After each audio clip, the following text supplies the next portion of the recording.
vidíte stránky Ministerstva zemědělství a teď tady musíte do toho menu pod tou ikonkou e-agri vidíte rozcestník e-agri a musíte kliknout na portál farmáře.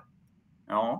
A když kliknete na portál farmáře, v pravém sloupečku, tady tam takhle jezdím myší, úplně nahoře vidíte ten samý název, co nám předchozí ten Google, veřejný registr půdy.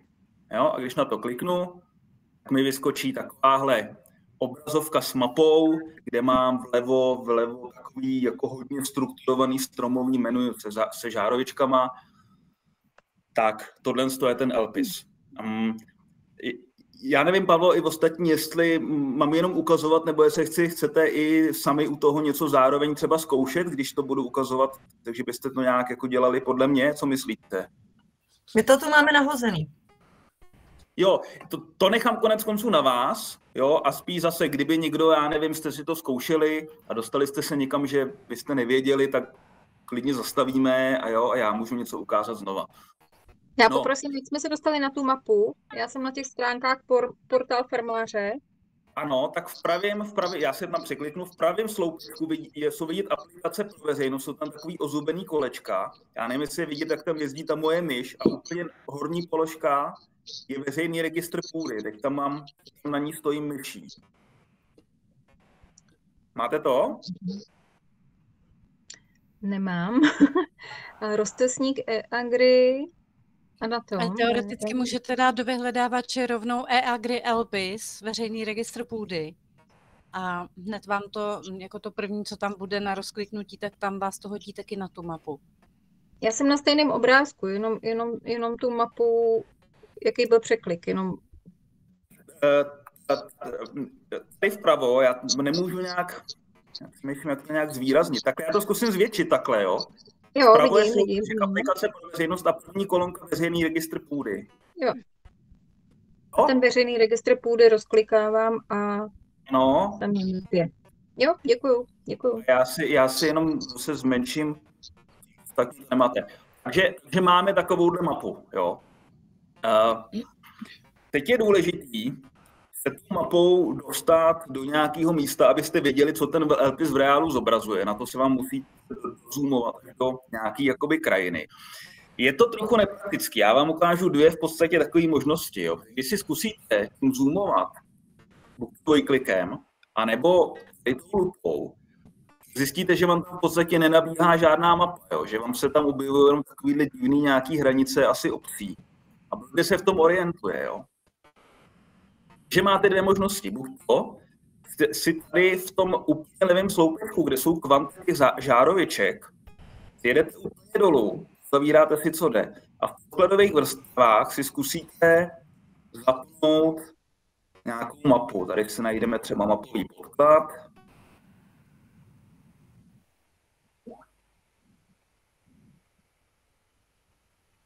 Dělá mi to něco? Ne, nedělá, to jsou jenom detailní mapy.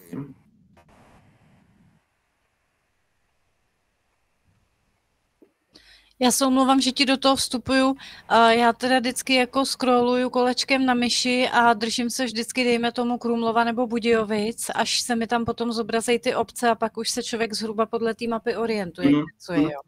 Ono se tady dá zapnout nějaká mapa, jo, ale já se přiznám, že jak to často vlastně nepoužívám. Tady je až třeba 50 map, jo, vidět, základní mapa 50, ale ona se zase zobrazí až od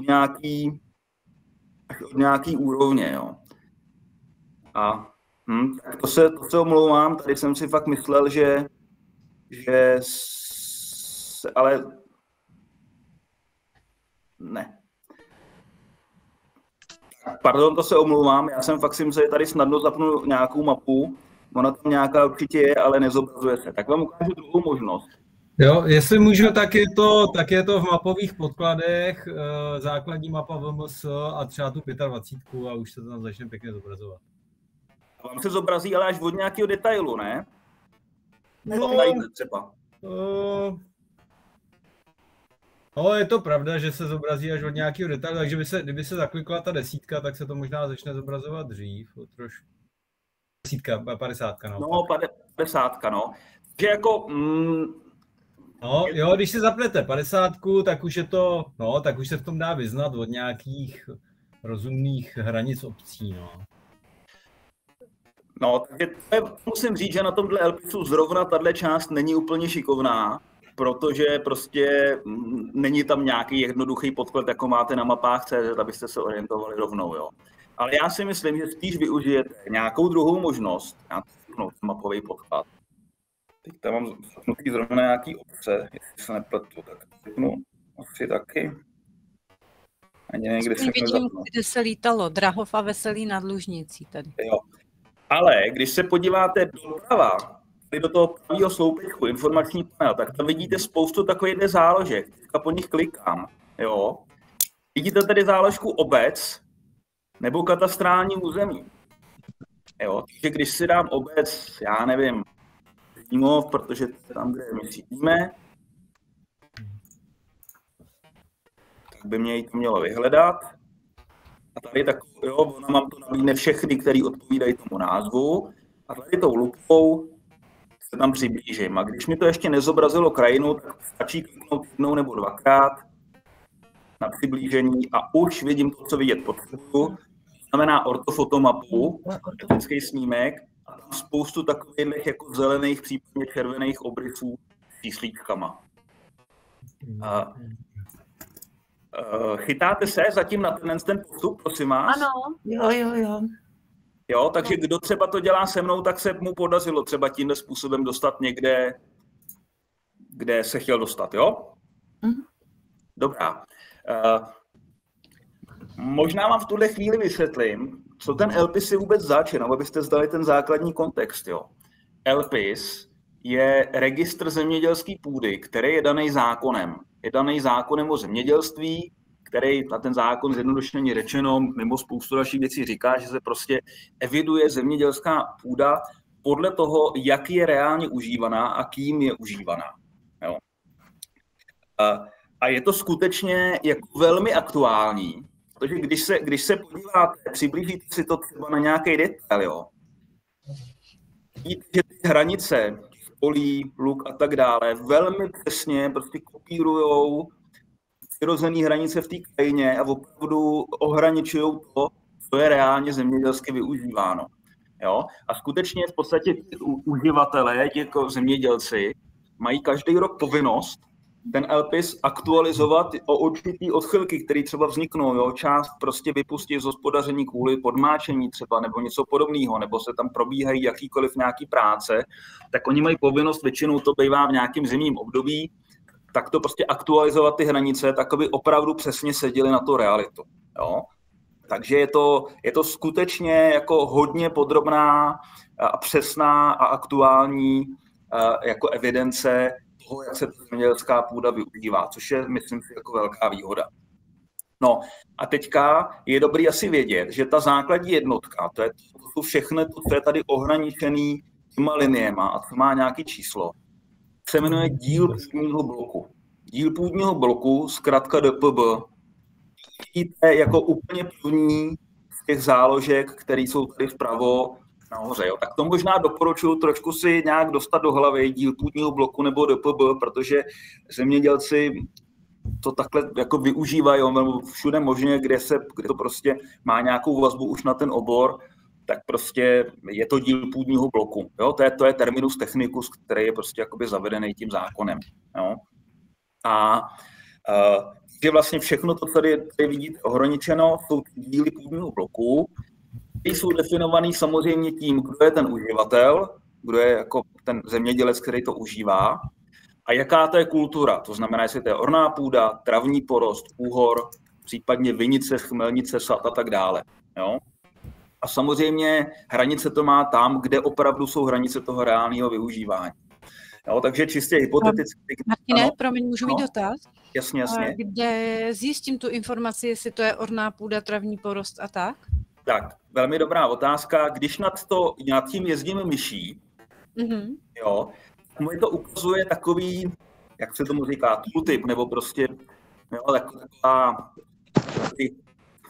nevím, jak to nazvat, obdélníček, kde jsou nějaké informace, jo. A hned v prvním řádku jasně, Erko. Vidíte přesně tak, to číslo ERKO, to je kód té kultury, výměra, a pak máte družstvo a nějaký další jakoby údaje. Kódy je hrozně důležité si zapamatovat, ale nejčastěji ERKO, orná půda, anebo to, co zajímá vás, Ečko, travní porosty.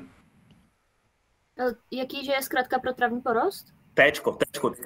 Nad tím František Rouha, vidíte, jo, kód 6805/5 a zatím je T a zatím je 3,21 hektaru. On ti totiž, Martine, někdy asi ten mikrofon bere jako hůř, jo? Nevím, jestli je to vzdáleností, jakože je to první sekunda nebo setina sekundy toho slovo zmizí.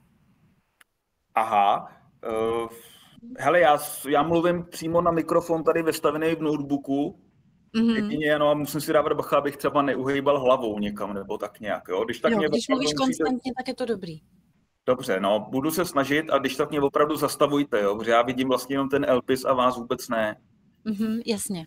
Jo, takže když tady jezdím, tak tam vidím kódy, anebo, to je možná docela praktický, dá se udělat to, když si tady vlevo rozkliknu u dílů půdních bloků, si musím najít kolonku popisné údaje. Popisné údaje účinné. A když rozkliknu, tam je hrozně důležitá kolonka kultura barevně. A když na ní kliknu, ono mi to obarví tu krajinu nějakýma barvičkama, a protože úplně nejčastěji buď je orná půda nebo travní porost, jo. Že mám tam nějakou takovou oranžovo-hnědou ornou půdu, zelenou je travní porost. Můžu si to dát i kultura kód, on mi tam napíše to písmenko do toho dílu půdního bloku. Je to vidět? Ano. Jo, a kdo zkouší, povedlo se mu to najít? Já zkouším a nepřebarvuje se mi to, když na to klikám. Klikáš na kultura barevně? Když tam vlevo ty popisné údaje, tak tam mám napsáno rozpracovat. No, tam pod tím, když to je výměra, kód kultury. No, ale je třeba klikat na to popisné údaje účinné. Jo, on se musí kliknout před tím, Irenko, ono se musí kliknout před tou žárovičkou na ten čtvereček. A musí tam být to účinné. Já jsem to měla to rozpracovávat. Teď je účinné a když dám tu kulturu, tak se mi to stejně nebarví. No, mě taky ne. To je divný, ale. Tam se to barví. A svítí vám ta žárovička, kultura barevně, jo? Svítí nám tam všechno. No je takovou jedovatou zelenou, Robert. Jo, tak ona se musí ještě kliknout na žárovku. Jasně. No právě na žárovku. Nestačí na ten text. Jo, žárovkou jakoby rozsvěcujete nebo vypínáte ty jednotlivé vrstvy v tom Elvisu, jo? Jo, mě nenapadlo. Děkuju. V pohodě. Ještě další fígl, který je dobrý vědět, univerzální pro všechno. Když chci vědět barevnou legendu, na tu vrstvu kliknu a ono mi to vyhodí takovouhle legendu. Tady to je třeba zrovna těch barviček tolik, že se to úplně v tom jako nerozpozná, jo, přesně která je která. Ale někde ta barevný kód je jakoby jednodušší a prostě poznáte to. Jo? Takže jakákoliv legenda, klikám pravým. Ano? Pravým, jo? Pravým to bylo. Kliknu na tu vrstvu, jo? Na tu vrstvu, ze který chci vědět tu legendu. Jenom prosím vás, to rozpracované a účinné, to je tak, že když se zrovna jakoby mění něco na tom dílu půdního bloku, jo? Jak jsem říkal, že to musí aktualizovat a tak dále, tak v podstatě ve chvíli, kdy to probíhá ta změna, tak je to ten jakoby rozpracovaný, jo? A ty mají červený obrys. Já to možná vypnu ty barvičky, jo? Tady třeba vidíte, že nějaký mám červený obrys, má červený to číslíčko, tak to znamená, že se tam něco mění, jo? Prostě mění hranice, nebo nějaký jsou tam vlastnický vztahy, nebo něco, který jako změní na tom půdním bloku třeba výměru, nebo něco takového. Tak to je jenom, abyste chápali ty rozdíly, jo? Takže to se vám tam prostě může někdy stát. No. Můžu ještě do toho, no? Určitě, ptejte se. tam, kolik tam je zhruba těch kódů, jakoby těch písmenek? T je teda jsou traviny a třeba Kolem R-ko. 10. Kolem 10. Kolem 10. A kde, dá se to tam někde, jakoby je tam nějaký seznam, jakoby vysvětlit? A přemýšlím, kdybych kliknul na kultura kód, vím, asi musím mít zapnutou. Třeba pícniny, aby jsme věděli možná tyhle ty kódy. Ne, ta kultura kód tak to tady neukazuje. Někde to je. Asi bych to musel najít jakoby ex post, jo. A každopádně prostě R je orná, T trvalý travní porost a co ještě by vás mohlo zajímat, ještě je jakoby G, to je tráva na orné půdě, jo, která prostě jakoby se přeorává třeba ve 4letém cyklu, jo. Takže to není trvalý travní porost. A nebo ještě si ukážeme teda, když jakýkoliv ten díl půdního bloku rozkliknu, tady vpravo dole se mi otevře takový okýnko, kde vidím tu kulturu tady, jo? Vidím kultura dvojtečka úplně vpravo dole. Já to zkusím aspoň takhle obarvit. Jo, dobře to vidím. Orná půda a v závorce R. Takže když to má nějaký kód, který nevíte, tak si to rozklikněte v půdního bloku a tam by se vám to mělo objevit. Jo. Já ještě, jestli můžu ti do toho vstoupit, Martine, tady zrovna tam, kde ty máš otevřený ty půdní bloky, ano. Tak si všimněte, že na těch půdních blocích jsou tečky a ty označují vedení, což je jako pro lítání s dronama zase.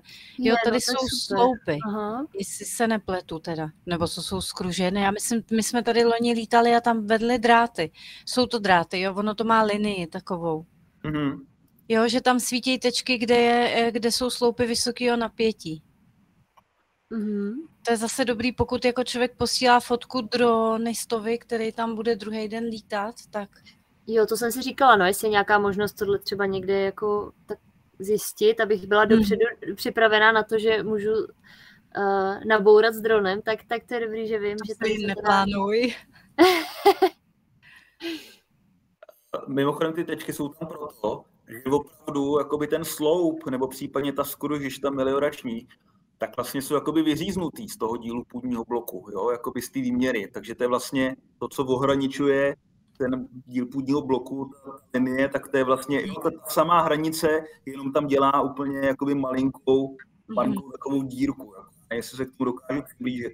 Opravdu se to dělá až takhle důsledně. Jo. A to, víte, to přibližuju, jo, a vidíte, že to je malý jako čtvereček, a když na něj najedu, vlastně je vidět, že jsem mimo ten díl půdního bloku, to nic neukazuje, jo.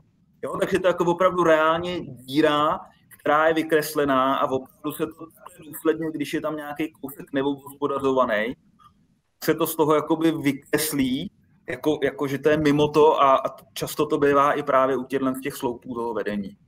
A je to ještě něco jiného teda než ty sloupy? To může to být jako takovýhle nějaký drobný jakoby artefakt, může tam být třeba nějaký větší podmáčený místo třeba, jo, který se nevyhospodařuje, nebo nějaká prostě balvan, skalní výchoz, jo, o pár metrech čtverečních, prostě, který se nevyhospodařuje, tak je prostě z toho vykreslený. Jo, ale jako většinou se na to dá přijít, když se to trochu zazumuje, tak ono to je docela dobře vidět. Ale hlavně nebo když jich tam bude víc v řadě, tak se bude předpokládat, že to je to vedení, a když to bude jenom jedno jediný, tak to bude něco jiného, jasně.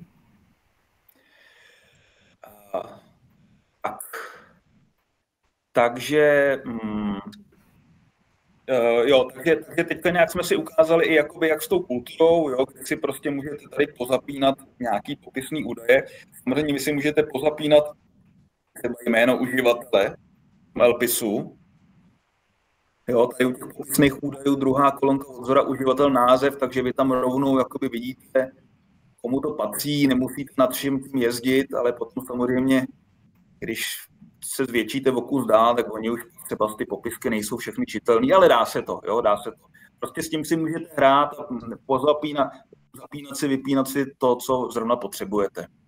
No, jinak, když mám třeba nějaký ten díl půdního bloku rozkliknutý, vidím farma Dobrkov, tak myslím, že když to prokliknu, tak tu mám i nějakou jakoby oficiální adresu jakoby sídla té farmy, jo, takže i to samozřejmě, jo, takže prostě podle toho by to mělo být. dohledatelný ten subjekt. Jo, plus vidíte tady výměru například a tak dále.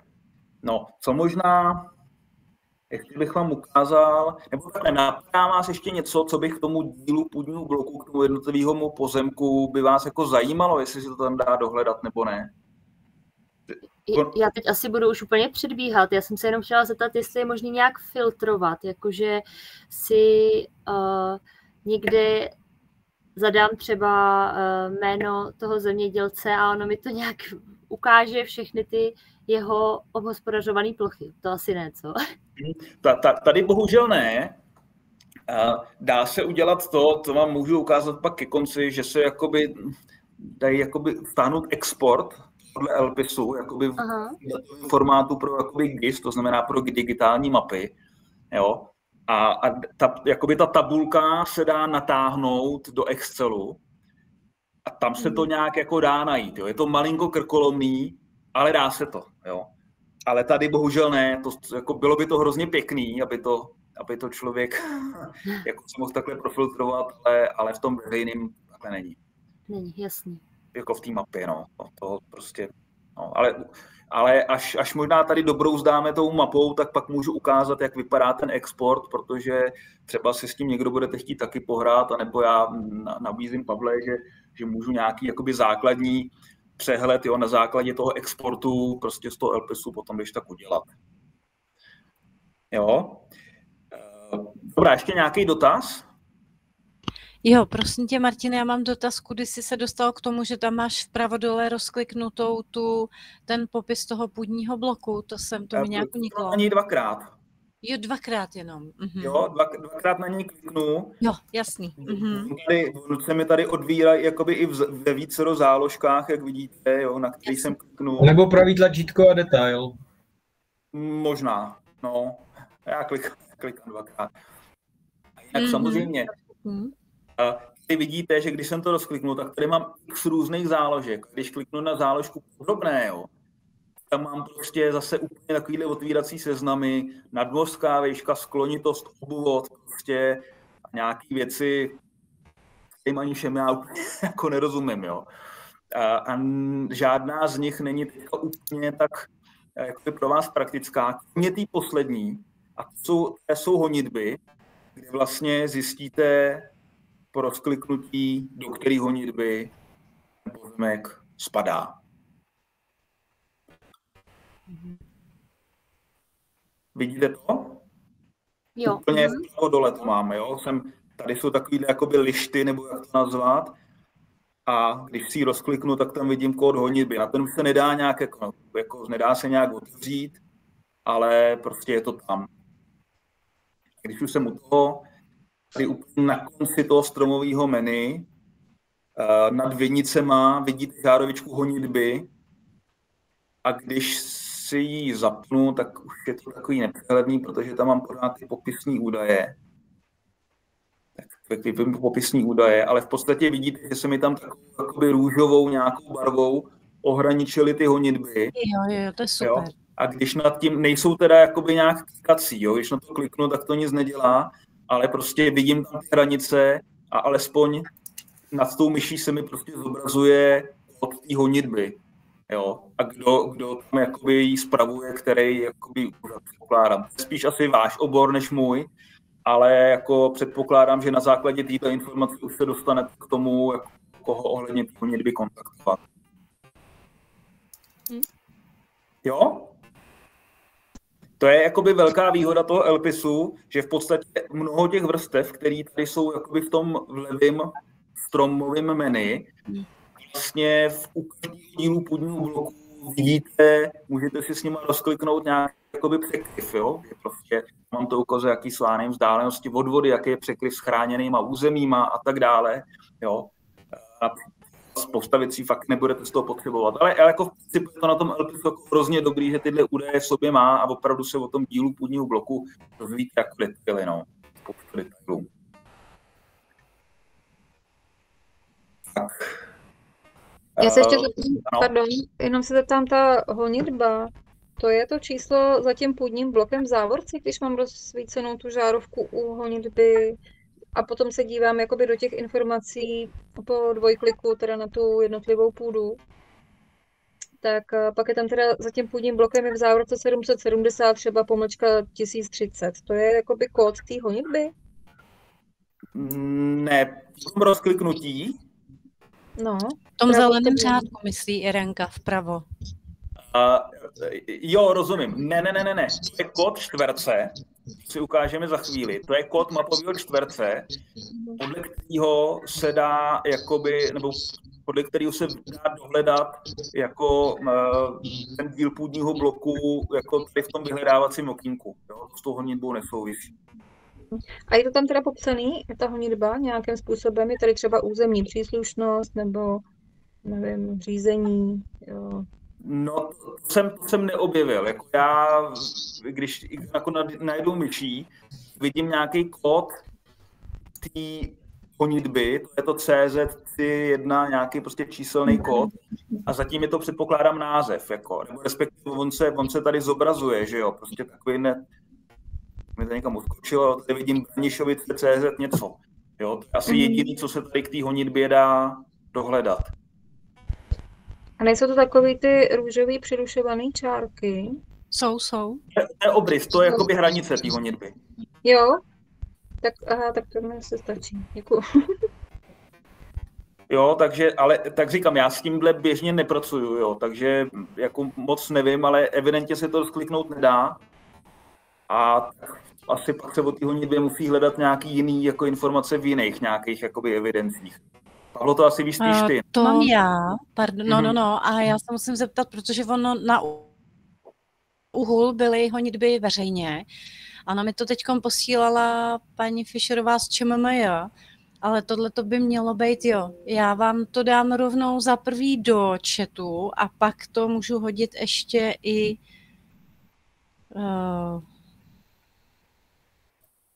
já to sem vložím, držte jenom. Ono stačí to fakt napsat maně do vyhledávače a vyjede to podle sama České republiky. Koukněte teďkon v chatu, je tam myslivecký portál honitby a tam přesně jsou všechny honitby znázorněný a zase se musí scrollovat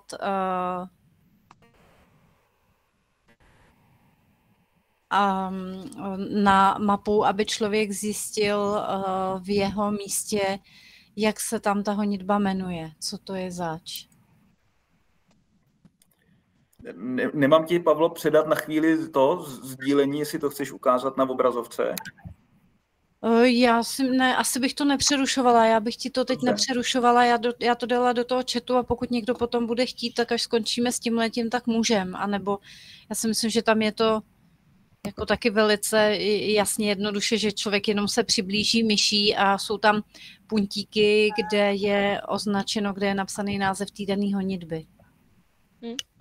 Jasně. No, jakoby ten Elpis evidentně víc prostě s těmi honitbama neumí, jo, ale prostě řekne vám, poznáte prostě ty hranice, do které honitby ten pozemek spadá, buď tím, že to vidíte na té mapě, když to tam znova zobrazím, anebo to připomenu tady ještě jednou, jo, v záložce toho dílu půdního bloku mám tady podrobné a úplně na konci mám ty honitby, takže tam vlastně vidím i včetně překlivu jakoby hektarů, ale většinou celý pozemek spadá do té honitby, takže to je prostě výměra toho pozemku.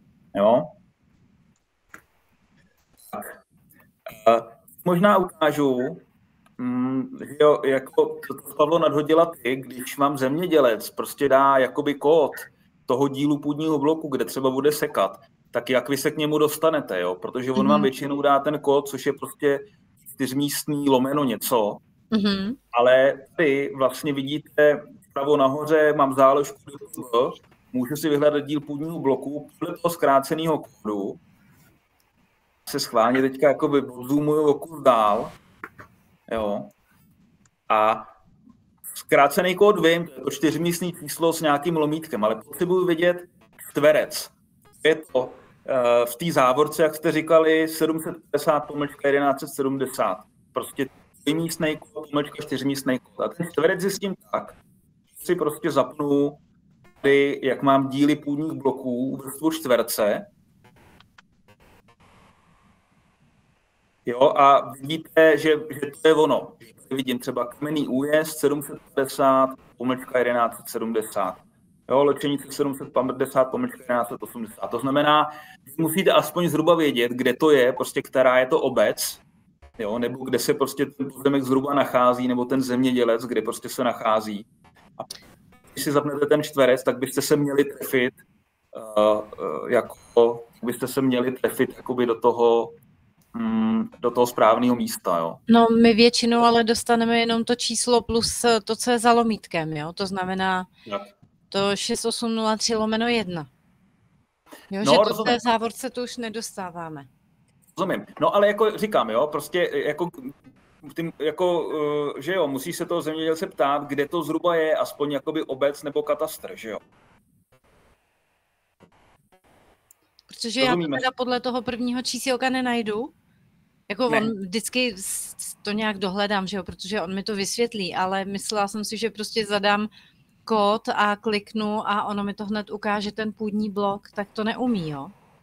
No umí, ale musíš tomu vědět ten čtverec, jo, a proto říkám, nebo tak řekni schválně, jestli máš nějaký zrovna jakoby kód, který bychom mohli jakoby hledat, tak to můžeme vyzkoušet. Jo, já kouknu tady. No, bohužel to chce fakt ten čtverec, no, ale oni nejsou unikátní, asi nejsou. Kódy 4místní právě nejsou, jo. My jsme teď zkoušeli 3102/7. 3102/7. Kde to zhruba je, aspoň jako... Mojný, jo? Jasný, tak a Mojný tady vidíte, jo? To bude čtverec Český Krumlov 760 pomlčka 1180, tak já to tam zkusím dát. 760 pomlčka 1180. Mám vyhledat. Teď už si to umí poradit, předtím ne, no. Jo, ale počkejte. Nic, fakt je to Mojný? Jo, je to Mojný, pod Mojným, no. Jo, Jako Jílkova Mlýna. A nám to taky nenašlo. Aha, A mám to dobře, 3102/7. 700, a je to 760, to je 1180. Tak ne, ještě jestli to... obráceně, to je ten zkrácený kód, ne? To není čtverec. Jo. Já to mám vysprávě ve špatných kolonkách, děkuju. No. Tak počkat. Takhle a čtverec 760 pomlčka 1180, že by. Tak už to něco našlo. Je to on? Je to on, no, krasavec. Jo. No, takže takovýmhle postupem, jo. Musíte prostě vědět, u čeho to je. Přiblížit se aspoň k té obci nebo zhruba do té oblasti a mít zapnutý ty čtverce, abyste prostě poznali ten kód toho čtverce. Už by mělo jít, oni ty čtverce jsou dost velký, jo. Tam prostě není zas taková velká jako šance, že byste trefili vedle. Tady vidíte třeba katastr Přídolí je velký, spadá do několika čtverců. Na druhý pokus to člověk má, jo. Ale prostě bohužel prostě jednodušeji to nejde, no. Protože dílů půdních bloků je v celé republice asi jako 500 000, jo, takže samozřejmě jako tyhle krátké kódy jako nejsou unikátní.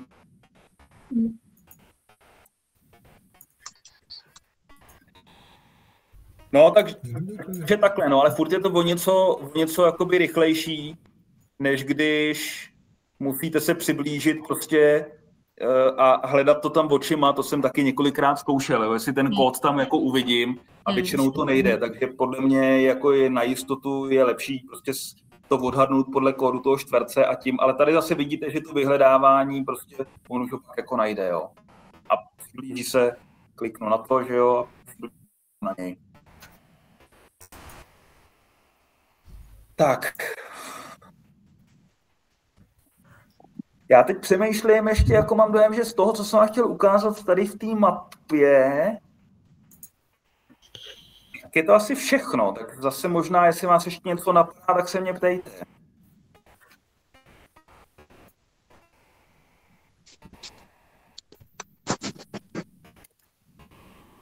Halo, máme spojení? Jo, máme. Ano, my přemýšlíme, na co se zeptat. Jo, v pohodě. Jo, že tady jako z toho, co takovýhle ty základní informace, ty bych řekl, že jsou prostě tímhle s tím jako daný, no.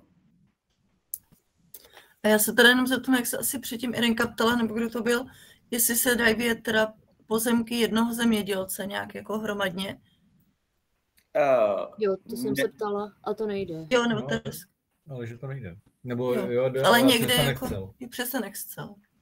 To jste nechcel, tak jako můžu vám to ukázat. Je to malinko krkolomný, ale dá se to, jo. To už nás tady asi nepřekvapí nic.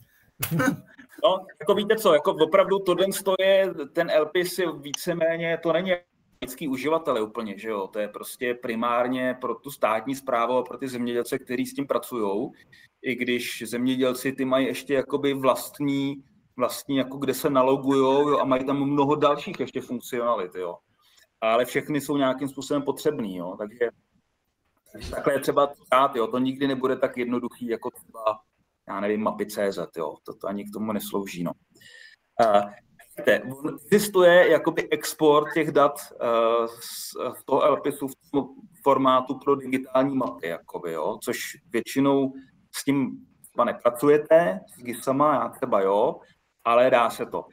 Kliknu tady nahoře, jak máme ten informační panel vpravo nahoře, vidíte export dat. Jo? Když na to kliknete, tak ono vám to nabídne takovouhle tabulku. Kde já buď to můžu stahovat exporty po jednotlivých katastrálních územích. Jo? Takže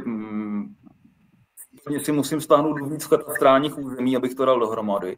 A nebo je tady vidíte souhrnný export všech dílů půdních bloků za celou republiku. Jo, tady to mám ubarvený. Kliknu zde a mi to nabídne jako možnost si stáhnout za každý rok celý export prostě toho LPISu, který má, já nevím, možná 1 giga, jako, nebo něco takového. Tam je opravdu všech těch jakoby 600, asi 60 tisíc dílů půdních bloků jakoby z republiky. No. Já vám to možná s dovolením ukážu jenom na tom jednom katastrálním území. Ona to vypadá všude stejně, vypadá krkolomně, akorát samozřejmě v katastrálním území tam máte třeba 30 nebo 50 těch dílů půdních bloků, takže se s tím líp pracuje. Jo. Takže najdeme třeba to Mojný, když jsme byli v Mojným.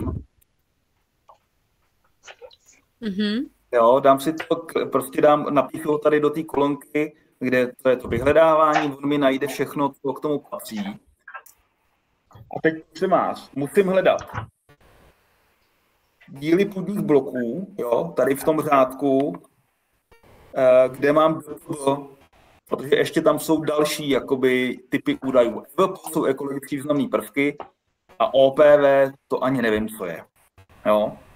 Takže musím v tom Mojným se najít díly půdních bloků. Vidíte, že vám to říká datový typ je SHP, to je shapefile právě pro ty digitální mapy. Já tady mám normálně zip a ten si někam vztáhnu. Tak si ho vztáhnu. Jo, vy možná teď ani nevidíte, kam to vztahuju, že jo, protože... Vidíme. Vidíte to, jo? Aha. Tak já si tady udělám někde nějaký, vydržte chvilku, někde nějaký pracovní adresář.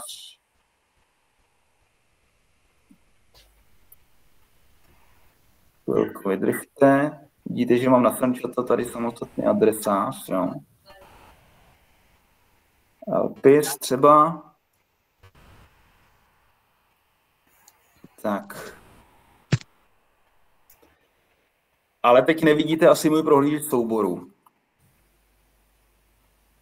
Ne. Jo, protože já vím, protože já jsem dal sdílet jenom svůj prohlížeč. Tak víte co, já to na chviličku ukončím to sdílení a dám tam na sdílení celý obrazovky, jo, abyste to viděli. Tak, já teď vás vidím po dlouhé době. Ještě vydržíte? Ano. To je dobrý.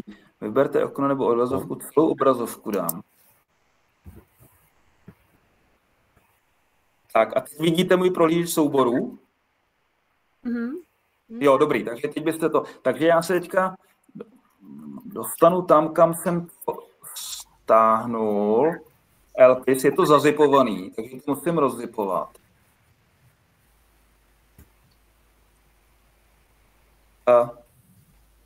A ono má 3 takové jako soubory, jo. Jo, takhle standardně tyhle 3 soubory k sobě, tak vlastně standardně načítají ty GISové programy na jako digitální mapy. Jo. Takže to, kdybych tady chtěl vám ještě jako ukázat, což už na to nebudu mít asi sílu, tak prostě já si tady můžu otevřít ten program GISovej, můžu si tam prostě natáhnout ten katastr, co jsem si stáhnul, uvidím tam přesně ty samé pozemky, jako jsem viděl v tom LPISu, ale můžu si ji různě obarvovat, můžu si z toho dělat vlastní mapy, dělat si nad tím další analýzy a tak dále. Jo. Ale co je důležitý, je soubor DBF, což jsou ty databázové tabulkové údaje vlastně z těch jednotlivých dílů půdních bloků. A ten se dá otevřít v Excelu, když se to správně udělá. Jo. Takže já když otevřu Excel a dám mu otevřít nějaký nový soubor,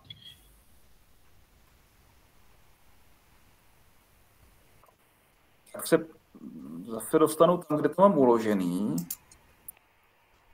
Activity Sunshot LPIS. Vidíte, že mi nic neukazuje, protože on hledá jenom Excelové soubory. A když mu tady v tom rozbalovacím menu dám vybrat soubory DBaze, to někde bude, vidíte, že on mi nabízí ten soubor k otevření, DBF. Jo? A když ho otevřu, tak se stane tohle. Stane se hrozná šílenost, protože tam vidíte různě jako strašně široké sloupečky a zpracenou diakritiku s proměnutím a tak dále. Ale v podstatě tady vidíte, že mám zkrátce ty kody těch dílů půdních bloků. A ten uživatel je tady malinký jakoby zádrhel, jo. Ten uživatel je tady jenom tím kódem. Jo. Tím místním kódem toho uživatele. Tak já většinou dělám to, je to malinko jakoby pracný, ale že si prostě podle toho LPISu, kde si to na té mapě prostě rozklikám, zjistím, který kód patří ke komu a dám si tam prostě nový sloupeček a roztáhnu tam ten název toho uživatele,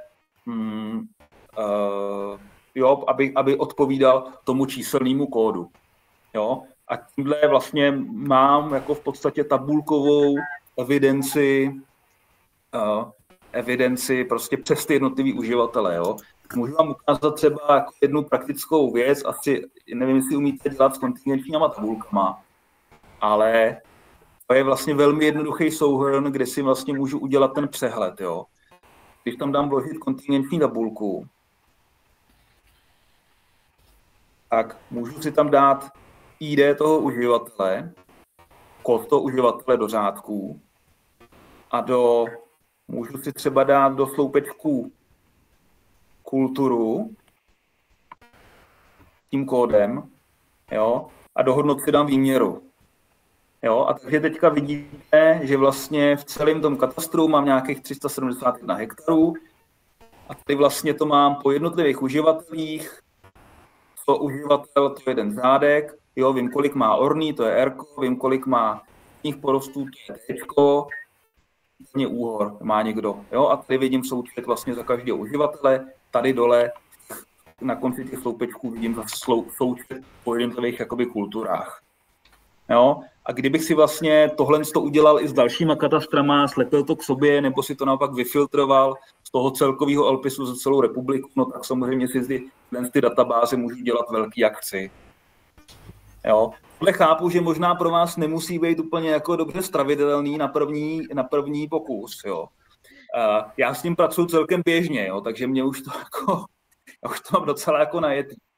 Jo? Ale jako je dobrý vědět, že když někdo si s tím chcete pohrát, tak v principu je to možné si to tímhle způsobem z toho LPISu vytáhnout.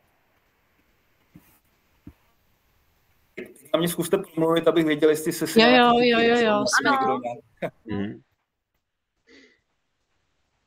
Jo, takže jak jste se ptali, jestli se to dá prostě potom uživateli takhle jakoby zobrazit, tak tuto je v podstatě jakoby jediná a svým způsobem pořád relativně schůdná cesta, o který já vím. Chápu, že to vypadá složitě, ale prostě tak to je, no.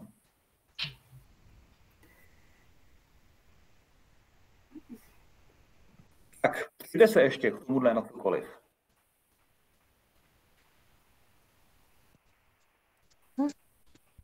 Já se možná zeptám, ano. Když teda bychom chtěli potom nějak jako vytáhnout mapu toho, co se třeba bude sekat, tak třeba u nás se třeba bude sekat, já nevím, 5 polí teďkon za týden a když bych to chtěla jakoby vyznačit barevně třeba, aby to bylo jasný pro všechny rozeslat, co jakoby bylo tak asi jako nejlepší tady z té mapy. Jakým způsobem s tím třeba pracovat, aby to bylo rychlý, aby to bylo jasný pro ty jako v tom Elvisu, jak udělat nějakou mapu, jo? Jestli jako je to vhodný, jako tahle ta mapa mi přijde, že jo, že když se tam ty políčka takhle vyznačí a ještě se to nějak třeba zazumuje, tak jestli třeba jakoby dělat nějaký print screeny nebo výstřižky, nebo co jakoby je tak nejvhodnější.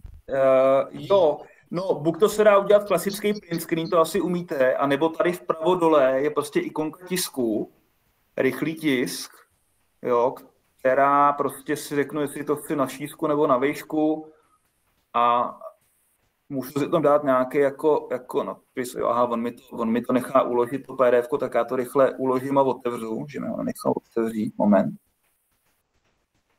A jo, mám to jako docela jakoby pěkný PDF, no.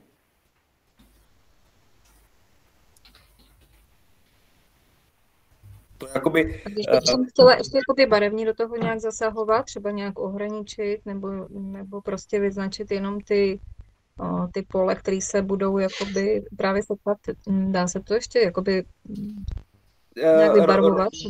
Rozumím, no na to ten Elpis není moc dělaný, jako dá se, já teď přemýšlím, když ho rozkliknu, jestli ho mám obarvený, nemám, jo, čili musel bych... A my jsme teď dělali výstřižek z té barevné varianty, jako zelená, hnědá a tak. A normálně to jde moc hezky a dá se do toho fakt kreslit pěkně, no.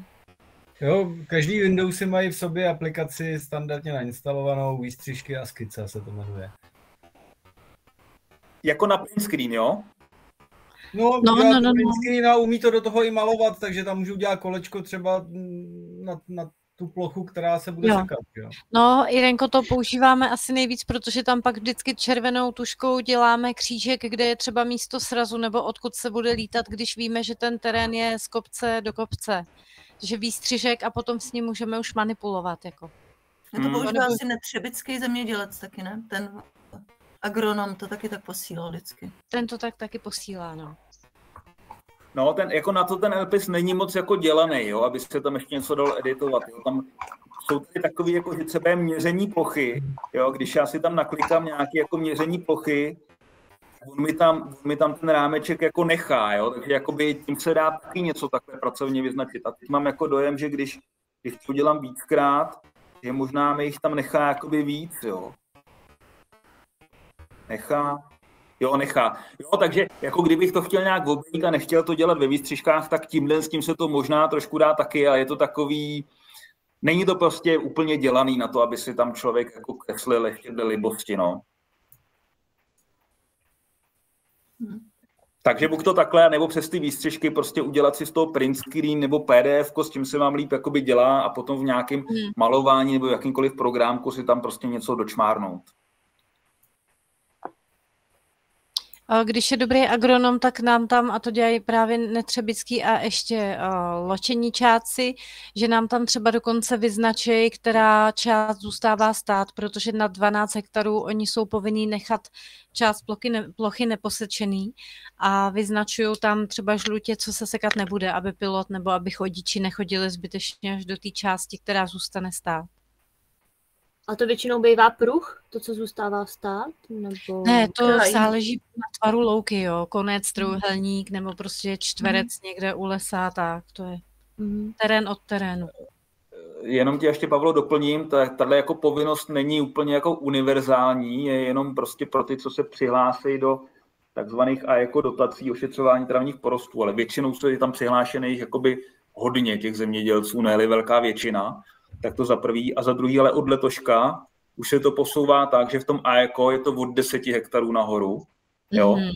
A pak jsou ještě ekoschémata, to je o něco nižší stupeň, a tam je to o těch 12. Jo? Takže kdo se přihlásí do ekoschémat a ne do AECO, tak to má od 12 vejš, a kdo je v tom ošetřování travních porostů, jak byl jakoby dřív v tom AEKu, tak už to je od 10 hektarů. Ještě teď skočím úplně asi zpátky. Já jsem si uvědomila, že si říkal, že se tam někde v tom pravém sloupečku, že tam je svažitost terénu, nějaký jako... Ano. Mohl by se jenom k tomu vrátit, jestli z tohohle jde třeba nějak pro dronisty jako vyšpionit, jak moc je ten terén ve svahu, jestli třeba si budu muset hodně dávat pozor s tím dronem, abych nenarazila, nebo jestli... Jo, tak jako tady znova, jo, tak jedu na to podrobné, jo, záložka a je to v tom geografické informace. Jo, geografické informace, to jsem nějak jinak samozřejmě tady někde si můžu v mapovém podkladu zapnout vrstevnice a pokud nejsou vrstevnice tady, tak jsou prostě nás vrstevnice v životním prostředí, eroze, no, tady musíte klikat vícekrát, tady jsou vrstevnice po 5 metrech nebo po 2 metrech. Aha, eroze, jo, super. No. Jinak tady při svažitém terénu se lítá, pokud to jde, tak z té horní části. Horní části, no. Tohle je zrovna výhoda toho Mavicu 3, co máte, to vím. Ten tam má nastaveno, že si drží vejšku od země. To třeba ta 2, co mám, nemá. Tam si to nemusíš hlídat, tam je to jedno, tam on to nastavíš. Drží vejšku od země při čem? Při automatickém letu, ale ten asi nevyužíváte, ne? No, vlastně. Jenom při automatickém? Já nevím, já se ptám, mě by to docela zajímalo, já jsem na to nepřišel. Já si myslím, že ne, že se to tam dá nastavit snad i při manuálním, jakože, no, ale nevím, zase je pravda, že když potom člověk... Nemáte to vyzkoušený? Ne, nemáme, protože já mám tu 2 právě. No, Terka má Advance. To má s tou jakoby naší termokamerou, ale ještě se s 2 baterkou. Toho, co má vlastně Vašek Meškan. A Mirek s Pepou to tu nějak zkoumali. My jsme zkoušeli ten automatický let, jako teoreticky je možná použitelný u té 3. Tam to nějakým způsobem si to svažitost vzalo asi z mapy. Nějak se nám to, jako při tom automatickém letu nám to vyklesávalo dolů, takže, ale ono zase u toho automatického letu jsou jiný problémy, nedá se třeba vypnout focení u té 3 ještě. No, to, on se můj muž taky přesně na to snaží furt přijít, jestli by šlo nějak využít ten autonomní let a přesně, tam prostě ono to letí hrozně pomalu a nadělá to 1000 fotek. U té 2, ale u té 3 už se dá rychlost nastavit celkem slušně a to focení se tam malinko dá potlačit, ale ne úplně. Ale jako nevím, no, pořád si myslím, že to není úplně použitelný. No. Není. Nebo hodně omezeně, nevím, no, jako ještě to někdy budu zkoumat, ale u té 2 to použitelný není. No. Není. Teď mě napadá, jako neumí nějaký ten lepší dron si třeba jako natáhnout v podstatě i ten soubor s těma prostorovýma jakoby údajema a nějak, já nevím, ho nastavit mu třeba, aby nevylítnulo z hranic toho prostě pozemku a tak dále? To není jakoby o tom dronu, to je o tom softwaru řídícím a jako my používáme ten standardní od DJI, ten DJI Pilot. Ono samozřejmě těch programů víc, jo. Já jsem jich pár už zkoušel, ale jako ten DJI Pilot je pořád jako z nich nejlepší. Teď jsem teda trošku testoval, jmenuje se to Drone Harmony, ale bohužel je to placený, tak jsem tam trošku psal, jestli náhodou pro spolky by neměly nějaký licence ideálně zdarma, tak uvidíme, jestli se mi ozvou. Tam už se dá nastavit teda hodně věcí, to už umí různý inspekční lety a tak, to, co bychom ani nepotřebovali, ale pravděpodobně by to mohlo umět i to, co potřebujeme, ale nevím, jestli se mi ozvou. No. Jo, protože vlastně to, co jsem teďka vyexportoval, že jo, není právě jenom ta tabulka, ale vlastně všechny ty hranice těch dílů půdních bloků jsou tam prostě ve vektorových liniích, že jo, které jsou prostě zgeoreferencovaný prostě, jo, jakoby do reálu, jo, takže prostě si říkám, to by teoreticky... No, ono ty hranice pozemku podle mě nejsou takový problém, jo, protože to si člověk na té ortofotomapě nakliká strašně jednoduše, jo, to jako kdyby bylo jenom tohle, ale vzal si z té mapy ty vejšky, tak by to bylo úplně super, jo, kdyby potom prostě ten automatický let prostě si hlídal vejšku nad terénem, a jenom umožnil přerušit prostě ten automatický let, člověk by si nafotil to srnče, že jo, a letěl by dál, tak by to bylo přesně to, co potřebujeme, ale... No, přesně tohle se snaží furt vykoumat právě můj muž, ale no, na té dvojce tam to je asi úplně pasé, no. No, s tím Drone Harmony by to asi šlo, ale bohužel je to placený software, no. Ten Drone Harmony funguje, dneska jsem ho vztáhnul na ten tablet, normálně jsem to zkoušel jakoby propojit s tím dronem, mělo by to fungovat, no. Jenže ono to pak má zase jiný trošku problémy, ono v té chvíli tam nejsou ty vychytávky, který má ten DJI Pilot, kde si člověk přepíná prostě těma tlačítkama prostě ty kamery a tyhle věci, protože je to zase software, který je orientovaný jenom na ten automatický let, jo. Takže je to prostě, je to komplikovaný, no. Přesně to, co potřebujeme, jsem zatím nenašel. Teď Pavla má strach, co si to tam připrogramoval. Já už jsem to zase odinstaloval. No, kdyby náhodou jste na to přišli, tak nám dejte vědět. No, tak uvidíme, no. Kdyby vy, tak taky dejte vědět. Jo. No, taky se vyřeším. Tak jo, helejte, mě už nic nenapadá k tomu, co bychom řekli jako dalšího. Nebo aspoň to, co by mohlo vypadat prakticky, jo. Pak v tom Elpisu jsou jako jiné věci ohledně eroze a odtoku, ale to jako nevím, jestli teďka potřebujete vědět, takže já jsem asi vyčerpán. Nenapadá, já myslím, že co jsem nějak si chtěla zeptat a potřebovala vědět, to asi už všechno bylo zodpovězeno, takže asi za mě nic. My taky asi ne, my jsme zvědavě poslouchali. Doufáme, že to moc potřebovat nebudeme. Já se zeptám ještě k těm značkám. Teď tady třeba koukám na nový území, který bychom měli letos mít nově. A měly by tam být pícniny, měly by tam být Vojtěžka nebo Jetel. Jsou tady samý Rka, jako standardní orná půda. Je možný, že jakoby nemají značku tyhle ty pícniny? No jasně, když jsou to pícniny na orný, tak prostě, jo, to je každý rok je jiná plodina, ale to není jiný typ kultury, jo, pořád je to prostě orná půda. Jo, bohužel prostě jako plodina, která tam je, tak se prostě do Elpisu nebo do toho veřejného se podle mě nezobrazuje. To je škoda. Tak děkuji. To musíte se těch zemědělců prostě ptát, no, na kterém těch bloků, tom dílu půdního bloku to mají.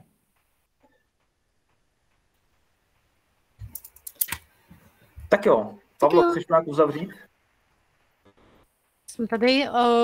No, uzavřu to každopádně tím, že ti poděkuju moc, že jsi si na to udělal čas a že jsi nám jako dost praktických věcí řekl, protože jsem netušila, že tam tolik nástrojů v tom Elpisu je. A určitě to hodně lidem, jo, tady děvčata, chlapci to budou potřebovat na to koukat na ty půdní bloky, takže se jim to bude hodit.